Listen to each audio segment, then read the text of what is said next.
Welcome to I dream. నేను Udayasri. Present మనతో పాటు స్టూడియోలో అడ్వకేట్ నాగేశ్వరరావు పూజారి గారు ఉన్నారు. మాట్లాడదాం. Hello sir. హలో అండి. ఇటీవల అంటే ఏపీకి సంబంధించిన ఒక కేసు విషయంలో సుప్రీంకోర్టు కీలక వ్యాఖ్యలు చేసింది. ఏంటంటే ఇక్కడ వివాహం చేసుకొని హిందూ చట్టం ప్రకారము విదేశాలలో వెళ్ళి స్థిరపడుతూ ఉన్న వాళ్ళు అక్కడ డైవర్స్ తీసుకోవడం ఏంటి అని ప్రశ్నించింది.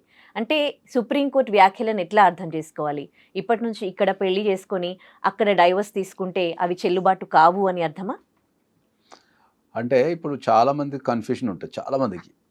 ఎందుకంటే వాళ్ళు ఇండియాలో పెళ్లి చేసుకుంటారు, ఫారిన్లో నివసిస్తూ ఉంటారు. సో ఇండియాలో పెళ్లి చేసుకొని ఫారిన్లో నివసించేటప్పుడు భార్యాభర్తల మధ్యలో ఏమైనా గొడవలు అయినప్పుడు డైవర్స్ తీసుకోవాలనుకున్నప్పుడు చాలామంది కన్ఫ్యూజన్లు ఏముంటారంటే ఏంటంటే వాళ్ళు నివసించే దేశంలో తీసుకోవాలా లేకపోతే ఇండియాలో తీసుకోవాలని కన్ఫ్యూజన్లో ఉంటారు. ఓకే, ఇది చాలామందికి కన్ఫ్యూజన్. సో నేను ఎప్పుడు కూడా ఏం చెప్తా అంటే ఏంటంటే మీరు ఇండియాలో పెళ్లి చేసుకొని ఫారిన్లో కనుక నివసిస్తుంటే మీకు గొడవలు అయ్యి మీరు డైవర్స్ తీసుకోవాలనుకున్నప్పుడు ఇండియానే బెస్ట్ ఆప్షన్ అని చెప్తాను నేను. ఓకే, నేను పర్సనల్గా చెప్పేది. కాకపోతే ఏంటంటే అది కేస్ టు కేస్ మళ్ళీ. ఎందుకు అంటే చెప్తానండి. ఇప్పుడు మీ ఫారిన్లో చాలామంది డైవర్స్ ఎందుకు ప్రిఫర్ చేస్తారంటే ఏంటంటే ఫారిన్లో నీకు భార్య భర్తలకు సంబంధించిన ఆస్తులలో వాళ్ళ హక్కు ఉంటుంది. ఇండియాలో డైవర్స్ తీసుకొచ్చారికి ఏమైందంటే ఏంటంటే భార్యాభర్తల మధ్యలో ఉన్న ఆస్తుల మధ్యలో హక్కులు లేవు. అవును.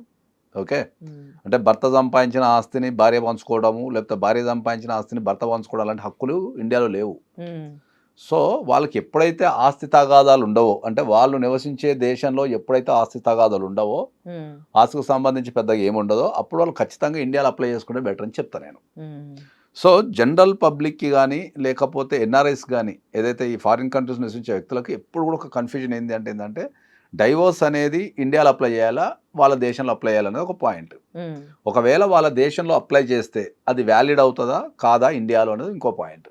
ఓకే, సో డైవర్స్ అనేది ఎప్పుడు కూడా మీరు అందరూ అర్థం చేసుకోవాల్సింది ఏంటంటే మనం పుట్టడం హిందువుగా పుడతాం, ఓకే, పెరగటం హిందువుగా పెరుగుతాం, ఆచారాలని హిందూ సాంప్రదాయాలు పాటిస్తాం, మ్యారేజ్ కూడా హిందూ మ్యారేజ్ యాక్ట్ ప్రకారం చేసుకుంటాం. ఓకే, నువ్వు మ్యారేజ్ అనేది హిందూ మ్యారేజ్ యాక్ట్ ప్రకారం చేసుకున్నప్పుడు మన హిందూ మ్యారేజ్ యాక్ట్లో ఇచ్చిన సర్టిఫికేట్ని ఫారిన్ కంట్రీస్ ఎట్లా క్యాన్సిల్ చేస్తాయి? ఓకే, అంతే కదా. అమెరికాలో హిందూ మ్యారేజ్ యాక్ట్ ఉంటుందా? ఉండలేదు. మరి నువ్వు హిందూ మ్యారేజ్ యాక్ట్ కింద నువ్వు సర్టిఫికేట్ తీసేసుకుంటే మరి నువ్వు అమెరికాలో ఎట్లా హిందూ మ్యారేజ్ యాక్ట్ని రద్దు చేయమని అడుగుతావు అనేది ఒక టెక్నికల్ పాయింట్. సో ఒక్కొక్క దేశానికి ఒక్కొక్క రూల్స్ ఉంటాయి. సో అమెరికా అనేది జనరల్గా అమెరికా కావచ్చు ఇతర దేశాలు కావచ్చు ఏంటంటే వాళ్ళ దగ్గర నివసించడానికి వచ్చిన ఏ వ్యక్తులైనా సరే వాళ్ళ దేశంలో ఉన్నప్పుడు డైవర్స్ అప్లై చేసుకుంటే, ఓకే, వాళ్ళు ఏ మతస్థులైనా ఏ కమ్యూనిటీ అయినా కూడా డైవర్స్ అప్లై చేసుకుంటే వాళ్ళకు ఇచ్చే అధికారం వాళ్ళకు ఉంది. ఆ దేశంలో వ్యాలిడ్.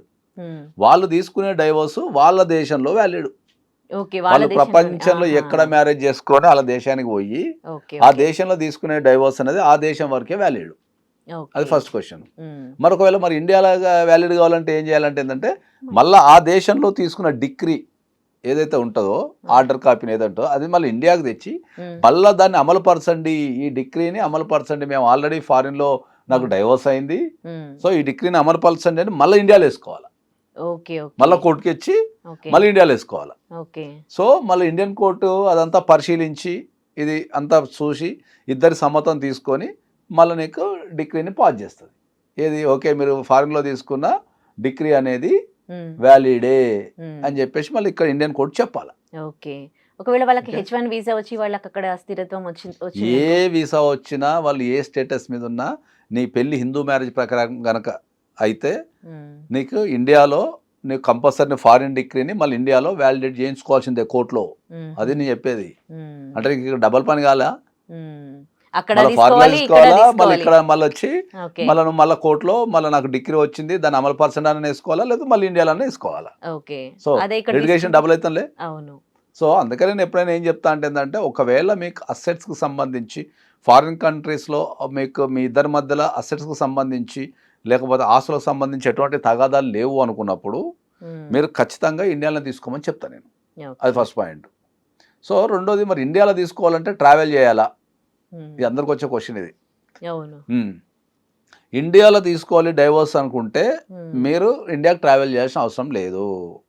మీరు ఉన్న దేశం నుంచే మీ ఇంట్లో వాళ్ళకో, మీ ఫ్రెండ్స్కో, లేకపోతే మీ అక్కకో, చెల్లెకో, మీ అమ్మకో, నాన్నకో, ఎవరికో ఒకరికి జనరల్ పవర్ ఆఫ్ అటర్నీ ఇచ్చి నా బదులు వీళ్ళు కోర్టులో కేసు వేయచ్చు అని చెప్పేసి వాళ్ళకి ఆ జనరల్ పవర్ ఆఫ్ అటర్నీ ఇస్తే దాన్ని బేస్ చేసుకొని మీరు ఏ దేశంలో ఉన్నా ఇండియాకి రాకుండా డైవర్స్ కేసు అనేది వాదించవచ్చు. డైవర్స్ దాని రిలేటెడ్ ఎనీ కేసు ఇంకా వాళ్ళు రావాల్సిన అవసరం లేదు. ఎప్పుడన్నా ఆ కేసుకి నడిచే క్రమంలో వాళ్ళు జనరల్ విజిట్స్ వేసుకుంటే, వాళ్ళు ఏమైనా ప్లాన్ చేసుకుంటే ఆ టైంకి మనం కోర్టులో కూడా దాన్ని అది చేసే అవకాశం ఉంటుంది. కాబట్టి వాళ్ళ ట్రావెలింగ్ డేట్స్ని ఈ కోర్టు కొద్దిగా మ్యాచ్ చేయగలిగితే మనం చేసుకుంటే అది కూడా కొద్దిగా బాగుంటుంది. మొత్తానికి రాకుండా కూడా డైవర్స్ కేసు చేయొచ్చు. వాళ్ళు ఇండియాకి రాకుండా కూడా మనం డైవర్స్ కేసు అనేది ఫైనల్ చేయొచ్చు. కాబట్టి నేను అందుకే అందరికి చెప్తే ఏంటంటే ప్రధానంగా మీకు ఏదైనా మ్యాట్రిమోనియల్ డిస్ప్యూట్ ఉంటే దాన్ని ఇండియాలోనే సాల్వ్ చేయండి అని చెప్తాను. ఎక్కువ బెటర్.